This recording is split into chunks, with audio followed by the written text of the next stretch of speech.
মানিকগঞ্জ হাইওয়েতে উঠে সাটুরিয়া হয়ে বালিয়াটি জমিদার বাড়ির দিকে এগিয়ে যাচ্ছি। চারপাশে লম্বা রাস্তা আর খোলা আকাশ। পুরো জার্নিটাই এখন অনেক সুন্দর লাগছে। একটা ঐতিহাসিক জায়গার দিকে যাচ্ছি যেখানে অনেক পুরনো ইতিহাস আর জমিদার আমলের স্মৃতি লুকিয়ে আছে। রাস্তায় চলতে চলতে মনটা আরো বেশি এক্সাইটেড হয়ে যাচ্ছে গন্তব্যের অপেক্ষায়। সাথে থাকবেন, সামনে আরো সুন্দর মুহূর্ত আসছে। এখন আমরা বালিয়াটি জমিদার বাড়ির সামনে। অনেক দিনের ইচ্ছে ছিল এই ঐতিহাসিক জায়গাটা নিজের চোখে দেখার।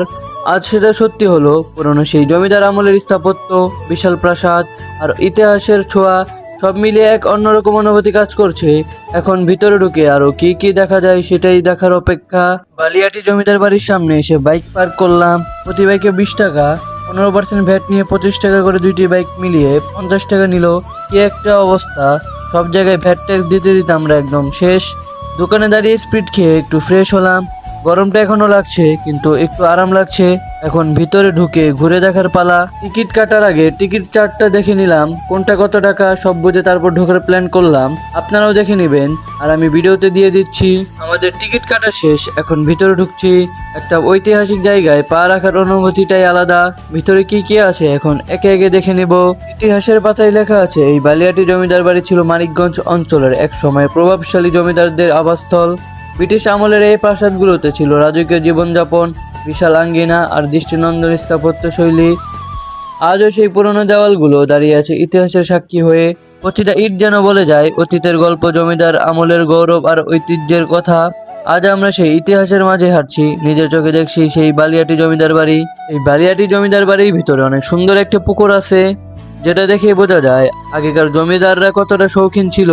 এই ছোট ছোট রুমের মধ্যে যে ঘরগুলো দেখতে পাচ্ছেন এগুলো কিন্তু আসলে ওয়াশরুম। প্রথমে আমিও ভেবেছিলাম এটা অন্য কিছু, কিন্তু লেখাটা দেখে বুঝলাম যে এটা ওয়াশরুম। জমিদার বাড়ির যারা কাজ করতো তারা এখানে ইউজ করতো, কিন্তু আমি ভাবতেছি যে এখানে তো দরজা নেই, তারা দরজা ছাড়া কি ইউজ করতো বা কিভাবে করতো সেটাই আমার খুব জানার ইচ্ছা। আপনারা যদি কেউ জেনে থাকেন অবশ্যই কমেন্ট করে জানাবেন। বালিয়াটি জমিদার বাড়ির ভিতরে এসে খুবই ভালো লাগছে। চারপাশের পুরনো স্থাপত্য, ইতিহাস আর শান্ত পরিবেশ সব মিলিয়ে এক অন্যরকম অনুভূতি কাজ করছে। এখানে এসে মনে হচ্ছে যেন অতীতের কোনো রাজকীয় সময় চলে এসেছি। প্রতিটা জায়গা ঘুরে দেখার মতো, সত্যি অসাধারণ অভিজ্ঞতা। বালিয়াটি জমিদার বাড়ির এই সুন্দর ভ্রমণ এখানে শেষ করছি।